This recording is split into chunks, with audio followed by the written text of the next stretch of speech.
तो दोस्तों, बीते कुछ दिन में जो कुछ भी हुआ ना, वो किसी आम विदेश नीति की हलचल नहीं थी, बल्कि वो तो एक खुली चुनौती थी हमारे भारत को। यूरोपियन यूनियन ने सीधे तौर पर हमारे देश की एक बड़ी रिफाइनरी नायरा एनर्जी को सैंक्शन की लिस्ट में डाल दिया। और फिर उसी रात अमेरिका से एक बयान आया, ऐसा बयान जिसे देखकर ये समझ आता है कि कुछ देशों को आज भी लगता है कि वो पूरी दुनिया को आदेश दे सकते हैं।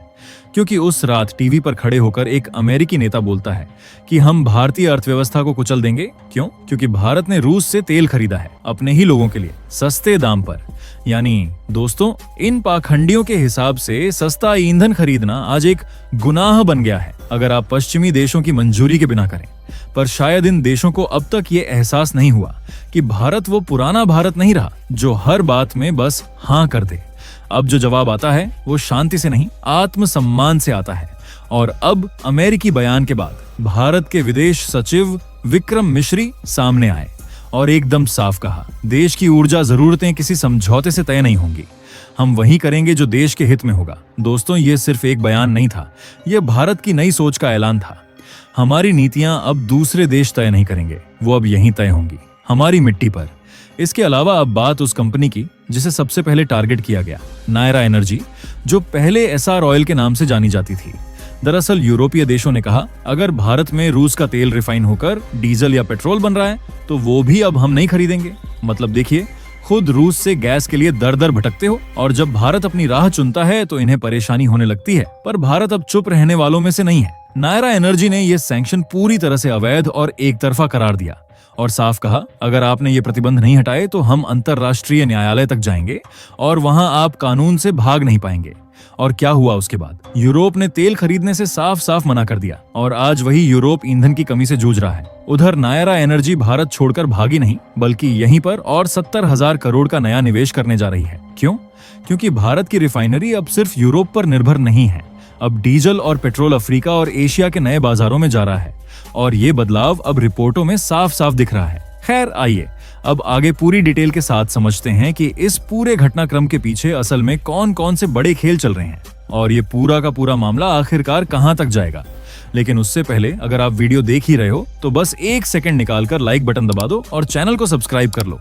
आपके लिए एक सेकंड होगा, लेकिन हमारे लिए बहुत बड़ी मदद है। तो दोस्तों, बीते कुछ सालों में एक दिलचस्प बात सामने आई कि यूरोपियन यूनियन जो है वो अब दुनिया का सबसे बड़ा रिफाइंड डीजल खरीदार बन चुका है। जी हाँ, और आपको जानकर हैरानी होगी कि इस जरूरत को सबसे ज्यादा पूरा किसने किया? जी हाँ, हमारे भारत ने, और खासकर भारत की एक रिफाइनरी नायरा एनर्जी ने। दरअसल जब रूस यूक्रेन युद्ध के बाद यूरोप की सप्लाई चेन बिखरने लगी, तब भारत ही था जिसने बिना शोर मचाए ईंधन की जरूरतें पूरी की। सिर्फ 2023 में भारत ने यूरोप को 25 मिलियन टन से ज्यादा डीजल भेजा और बीते 3 सालों में ये सप्लाई 5 गुना तक बढ़ गई। लेकिन दोस्तों, अब वही यूरोप मुंह फेर रहा है, कहता है हमें नहीं चाहिए ये डीजल क्योंकि ये डीजल रूस के क्रूड से बना है। तो दोस्तों, देखा आपने, जब उन्हें जरूरत थी तब भारत उनके लिए बुरा नहीं था, लेकिन अब जब भारत अपने नियमों पर चल रहा है तो भारत अचानक उनके विलेन बन गया। यही है दोस्तों उनका असली चेहरा, डबल स्टैंडर्ड वाला, यानी दोगलेपन वाला। और इस दोहरे रवैये का असर अभी हाल ही मैदान में दिखा। ब्रिटिश पेट्रोलियम का एक टैंकर भारत आया था नायरा एनर्जी से डीजल लेने, लेकिन ऐन वक्त पर लोडिंग कैंसिल कर दी और टैंकर खाली लौट गया। अब देखने में भले ही ये एक नॉर्मल बिजनेस डील जैसी लगे, लेकिन असल में ये एक राजनीतिक इशारा था, एक तरह की चेतावनी कि अब सिर्फ यूरोप ही नहीं, पूरा वेस्टर्न ग्रुप भारत पर दबाव बनाने की कोशिश में है। पर भारत अब वही पुराना भारत नहीं, अब ये देश झुकता नहीं, अब जवाब देता है। और यही सोच लेकर भारत सरकार और नायरा एनर्जी ने मिलकर 3 बड़े कदम तुरंत उठा लिए। यूरोप ने भले ही दबाव डालने की कोशिश की, लेकिन भारत ने ना सफाई दी, ना घबराया, बल्कि जो डीजल पहले यूरोप की तरफ धड़ाधड़ सप्लाई होता था, अब वो फ्यूल रिडायरेक्ट हो गया Bangladesh, Vietnam, Indonesia, Malaysia, Sri Lanka, Thailand और अफ्रीका की तरफ। क्योंकि यूरोप एक बात भूल गया, भारत आज एक ग्लोबल सप्लायर है, किसी के आगे हाथ फैलाने वाला देश नहीं। तुम नहीं लोगे तो कोई बात नहीं, दुनिया बहुत बड़ी है, एशिया और अफ्रीका हमारे लिए पहले से ही दरवाजा खोले बैठे हैं। और भारत आज जो जवाब दे पा रहा है उसके पीछे सिर्फ आज की ताकत नहीं है, वो सोच है जो पहले से तैयार थी। क्योंकि भारत को पहले से ही कहीं ना कहीं शक था कि यूरोप एक ना एक दिन अपना दोगलेपन वाला असली चेहरा जरूर दिखाएगा। इसलिए जो रणनीति आज दिख रही है उसकी नींव बहुत पहले रखी जा चुकी थी। इसके अलावा दोस्तों जरा इस बात पर भी ध्यान दीजिए कि सिर्फ 2024 के पहले 6 महीनों में ही भारत से अफ्रीका को डीजल भेजने का आंकड़ा 38% तक बढ़ गया है। जी हाँ, सिर्फ 6 महीने में। और अकेले अफ्रीका ही नहीं, इंडोनेशिया, वियतनाम, केन्या जैसे कई देशों ने भारत से ईंधन खरीदना शुरू नहीं किया, बल्कि भारत को अब वो अपना भरोसेमंद पार्टनर मानने लगे हैं। ये सिर्फ व्यापार नहीं है, ये एक रणनीति है, सोच समझकर उठाया गया हर कदम। और दोस्तों, जैसा कि हमने आपको अभी थोड़ी देर पहले बताया कि जहां एक तरफ यूरोप भारत को डराने धमकाने की कोशिश कर रहा था, वहीं दूसरी ओर नायरा एनर्जी ने ऐसा ऐलान कर दिया जो सुनकर पूरा वेस्ट सोच में पड़ गया। नायरा ने साफ साफ कहा कि हम भारत में ही 70,000 करोड़ रुपए का निवेश करेंगे, नए पेट्रोकेमिकल प्लांट्स बनेंगे, नई रिफाइनरी यूनिट्स खड़ी होंगी और पूरे देश में फ्यूल नेटवर्क को और मजबूत किया जाएगा। ये बयान किसी भाषण का हिस्सा नहीं था, ये भारत की आर्थिक आत्मनिर्भरता का ऐलान था। ये उस वक्त आया जब पश्चिमी देश भारत की कमर तोड़ने की साजिश रच रहे थे और हमने उसी समय अपनी रीढ़ और मजबूत करने का फैसला कर लिया। वादिनार की रिफाइनरी, जिसे देश की रीढ़ कहा जाता है, अब उसे अपग्रेड किया जाएगा। न्यू एज टेक्नोलॉजी लाई जा रही है जो न सिर्फ वर्तमान बल्कि भविष्य की जरूरतों के हिसाब से होगी। देश भर में फ्यूल का डिस्ट्रीब्यूशन अब और तेज और बेहतर किया जाएगा। और सबसे बड़ी बात, जिसे लोग सैंक्शन समझ रहे थे, भारत ने उसे एक बहुत बड़ी अपॉर्चुनिटी बना दिया। यूरोपीय यूनियन का बंद होता दरवाजा हमारे लिए एक नया रास्ता खोल रहा है। इसके अलावा चलिए दोस्तों अब जरा नजर डालते हैं उन 3 रणनीतिक चालों पर जिन्हें भारत सरकार ने इतने सधे अंदाज में चला कि पूरी दुनिया चौंक गई। पहली चाल, लीगल फ्रंट पर सीधा मुकाबला। भारत और नायरा एनर्जी ने मिलकर डिसाइड किया है कि यूरोपियन यूनियन के खिलाफ WTO में केस दायर किया जाएगा, क्योंकि ये सिर्फ डीजल की डील नहीं थी, ये वैश्विक व्यापार के उसूलों पर हमला था। और अब यूरोप को खुद एहसास होगा कि उसने सिर्फ बिजनेस नहीं रोका बल्कि इंटरनेशनल फ्री ट्रेड की बुनियाद को भी ललकारा है।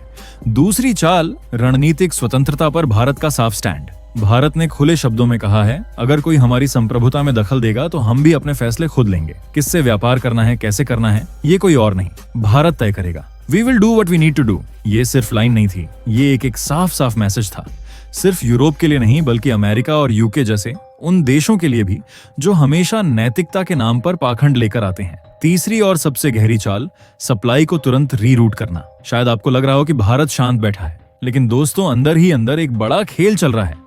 भारत ने तुरंत ब्राजील, कनाडा, गयाना, सऊदी अरब और यूएई से कांटेक्ट किया ताकि अगर वेस्ट प्रेशर बनाए तो भारत की ऊर्जा जरूरतें कहीं और से पूरी की जा सकें। क्योंकि भारत अब किसी एक देश पर निर्भर नहीं, भारत अब खुद एक ग्लोबल डील मेकर बन चुका है। और इसी संदर्भ में भारत के पेट्रोलियम मंत्री हरदीप सिंह पुरी का बयान सामने आया जो न सिर्फ कड़ा था बल्कि बहुत साफ भी। अगर कोई देश हमारे साथ व्यापार नहीं करेगा तो हम भी उनके लिए अपने दरवाजे बंद कर देंगे।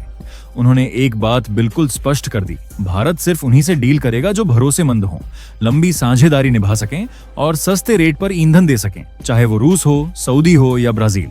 अब सबसे अहम बात, अगर यूरोप और यूके ये सोचते हैं कि वो हमें दबा सकते हैं तो उन्हें ये गलतफहमी अब निकाल देनी चाहिए।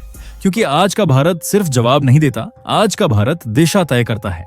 जब रूस पर पश्चिमी देशों ने तेल को लेकर प्रतिबंध लगाए तो भारत ने वहां एक मौका देखा। सस्ता कच्चा तेल रूस से खरीदा, अपने यहाँ रिफाइन किया और फिर एक्सपोर्ट किया। ये कोई जुगाड़ नहीं, एक प्रोफेशनल मॉडल था। यूरोपीय देश सीधे रूस से तेल नहीं लेना चाहते थे, लेकिन भारत से वही फ्यूल खरीद लेते थे क्योंकि उस पर लिखा होता था इंडिया ओरिजिन, रूस का नाम तक नहीं होता था।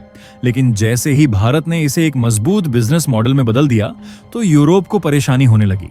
अब वही देश जो हमें नियमों की नसीहत देते हैं, कजाकिस्तान, तुर्कमेनिस्तान और यूएई के रास्ते शैडो ऑयल खरीदते हैं जो असल में रूसी तेल ही होता है। यहाँ तक कि अमेरिका की बड़ी बड़ी प्राइवेट ट्रेडिंग कंपनियां भी इनडायरेक्टली रशियन प्रोडक्ट्स की डीलिंग करती रही हैं। यानी जब पश्चिम खुद करे तो वो एनर्जी सिक्योरिटी होती है और जब भारत करे तो सैंक्शन वायलेशन। पर भारत ने इस मौके को सिर्फ कूटनीतिक जवाब में नहीं बदला बल्कि इसे एक औद्योगिक क्रांति की शुरुआत बना दिया। और बात सिर्फ फ्यूल बेचने की नहीं है, भारत अब इंफ्रास्ट्रक्चर खड़ा कर रहा है, फ्यूल टर्मिनल्स बना रहा है। थाईलैंड, मलेशिया, इंडोनेशिया और वियतनाम जैसे देशों में भारत लॉन्ग टर्म सिस्टम खड़ा कर रहा है। यानी अब भारत सिर्फ सेलर नहीं रहा, अब वो खुद एक सिस्टम बिल्डर बन चुका है। और शायद यही बात है जो आज यूरोप और अमेरिका को चुभ रही है, क्योंकि अब भारत सिर्फ तेल सप्लाई नहीं करता, अब वो सप्लाई की पूरी व्यवस्था खड़ी करता है। अब भारत सिर्फ एक बाजार नहीं, एक पावर सेंटर बन रहा है। और दोस्तों अब सवाल आपसे, जब भारत आज अपने दम पर अफ्रीका और एशिया जैसे मार्केट्स को संभाल रहा है तो क्या हमें फिर से यूरोप को तेल भेजना चाहिए अगर वो लौट कर दरवाजा खटखटाए? या फिर भारत को अब उन्हीं देशों को तरजीह देनी चाहिए जो शुरू से हमारे साथ खड़े रहे बिना शर्त?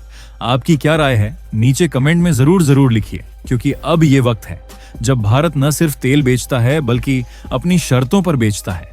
और दोस्तों, इस वीडियो को इतना शेयर कीजिए कि हमारे भारत की ताकत की गूंज हर दुश्मन के कानों में गूंजे। और दोस्तों, ये थी आज की बड़ी खबर जो काफी रिसर्च और मेहनत के बाद हमने आपके सामने रखी है।